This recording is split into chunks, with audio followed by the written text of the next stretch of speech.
Hey, what's up, everybody? This will probably be a quick one. Just discussing the auto pen conspiracy, and I understand that a lot of presidents have used the auto pen.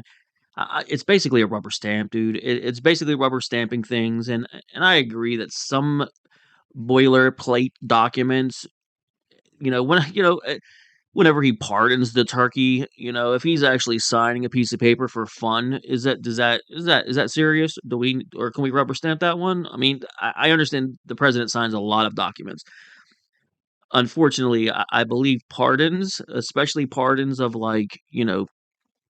politicians that could get in major trouble for conspiracies to commit like treasonous crimes, you know, creating death from pretending about a pandemic, these types of things, if you're gonna pardon these people, I would probably cross my T's and dot my I's. I wouldn't leave things open for discussion like this. But here we are. Here's the discussion. President Trump doubling down over the weekend on his claim that his predecessor, Joe Biden, used an auto pen to add his signature to crucial documents.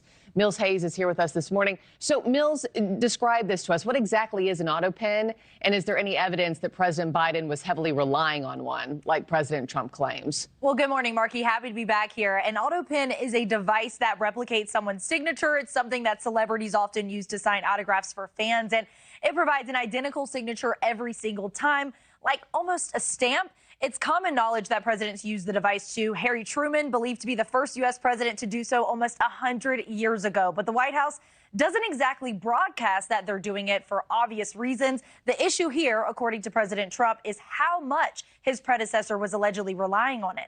And overnight, the president upping the ante, posting that the pardons signed by President Biden are, quote, hereby declared void, vacant, and of no further force or effect, because of the fact that they were done by Autopen.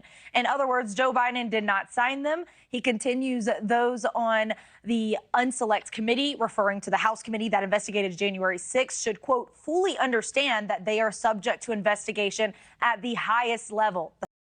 Like I said, I understand that presidents have been using an auto pen type of device or rubber stamp, whatever way you want to call this thing, to sign mundane, ridiculous documents that never end, I'm sure, for an executive like that. But at the same time, if you're going to do pardons, especially, really first of its kind, other than I believe it was Nixon, maybe got one, a preemptive pardon that spans, a decade plus period of time for any and all crimes known and unknown to us, the citizens of the United States, especially for public servants that are working and being paid a salary from our money. I think people that receive a salary from us should be able to be investigated no matter what at any time to the highest levels possible. You can't create a life for yourself and collect tax money and never really work in the private sector and always just earn money from us to say dumb stuff and be on TV. You can't live that kind of life and not be held to such a high standard. We have to hold these people accountable if they were doing things that were wrong, illegal, whatever the case is. With that said, the problem with a rubber stamp device like this is so obvious. Joe Biden, how do we know Joe Biden signed these documents? How do we know the executive of the executive order knew that that stuff was being done? We already know that this country was being run by his staff for the last couple years, and he really was not involved. He was on the beach. What was he on vacation? 60+% of the time. I don't admonish me if that's not true. I really don't care. But he rarely spoke to the media. He rarely did anything. And then at the last minute, he puts through thousands and thousands of pardons and ridiculous nonsense. And then all the signatures are identical. How do we know the president did this? You can't. You just can't. And I was surprised that Trump wasn't just asking if these things were null and void. He's telling you they're null and void, and he's not going to adhere to them at all.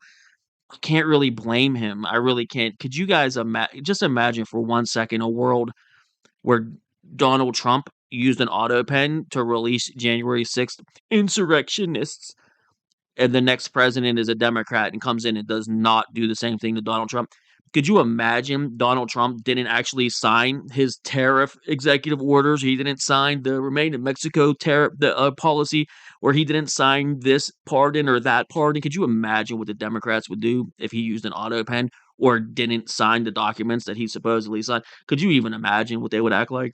Yeah. All right. Let's show us them signatures. This claim originated from the Heritage Foundation's oversight project. They highlighted signatures from pardons that the president signed, including those for Anthony Fauci, Mark Milley, and the January 6th committee. They allege the signatures are identical, suggesting the use of an Autopen.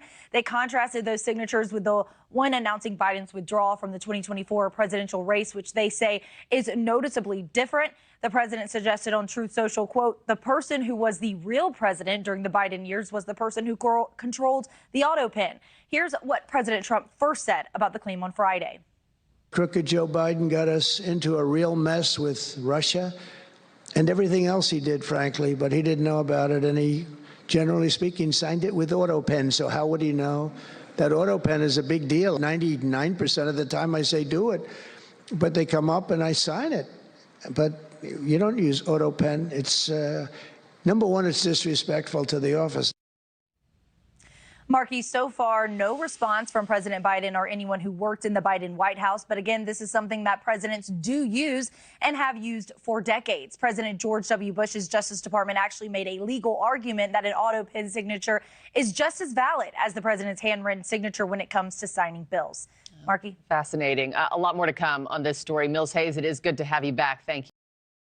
Like I said, if it's for some sort of pageantry, some sort of event, listen, if Donald Trump or Joe Biden, in fact, used an auto pen while there was a room full of people for one of these pardons, because it was there was some pageantry behind it of some sort, and he signed documents with an auto pen with a room full of people, he's fully aware of what's going on. He knows what's in the executive order. He knows what he's signing. He knows what's going on, and he's talking about it openly while he's using an auto pen. I could accept that.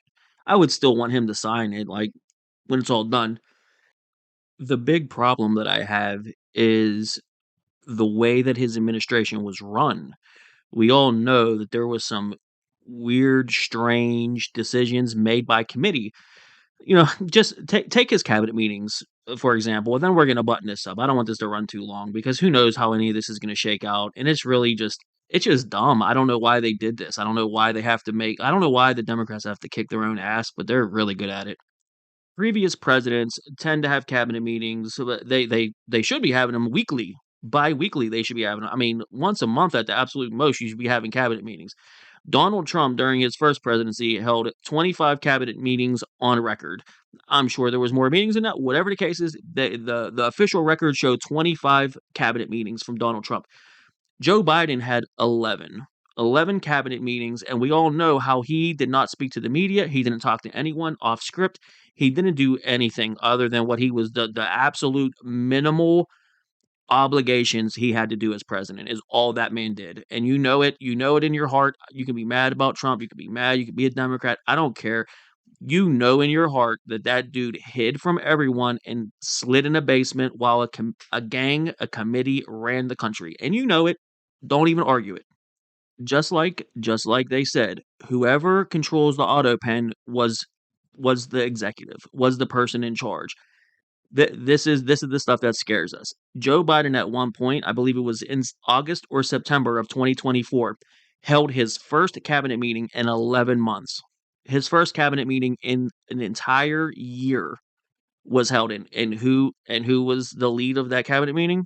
Let's see. Now, First Lady Jill Biden, Dr. Jill, was seated at the head of the table at a presidential cabinet meeting. What is going on in your country, Alex? Who exactly is running the show there? What did you make of Dr. Jill's elevation at this cabinet meeting? To be honest, she probably earned it, for all of her hard work, putting Joe Biden on her back for basically his entire presidency. And, a lot of people think it's a conspiracy that Kamala Harris did some coup to make Joe Biden step down. That's not actually true. Joe Biden, once he got COVID, he stepped down, Rita, because he couldn't smell little children anymore. So he's figured, you know what? I'm just gonna drop out. What? That's the truth. A lot of people don't want to say that, but he's tired. And let the guy rest. just for some context, the main reason she was there was because she wanted to thank the cabinet for their work on women's health, or I can't remember exactly what the gobbledygook was when it came to why she was heading that cabinet meeting. But when you only have 11 cabinet meetings and you don't talk to the media, you don't answer questions, you don't do anything that's off script, and then you have your committees running everything for you while you're at the beach in Delaware at your home or in one of your mansions, and you have your wife heading up cabinet meetings that you don't even have on a regular basis like you're supposed to. It makes you wonder who was signing thousands of documents behind closed doors while this dude can't even stay awake for an hour-long event while on camera knowing the whole world is watching him. Dude will doze off and fall asleep. And you think he's signing thousands of documents into the wee hours of January 19th to pardon all these people? Of course not. His committee was doing it. His wife was doing it. Whoever was in charge of that auto pen was the president, and we definitely didn't elect them. All you Democrats saying, you didn't vote for Elon. We didn't vote for Elon." First of all, you didn't vote for Trump to begin with, number one, so you didn't vote for anything that you're getting. I mean, you're gonna get it. And number two, we didn't vote for whoever the hell was wielding that auto pen. So Trump is correct again. If they don't have proof that he signed these documents knowingly and full aware of everything and all the implications that come with it, they're null and void, and that's it.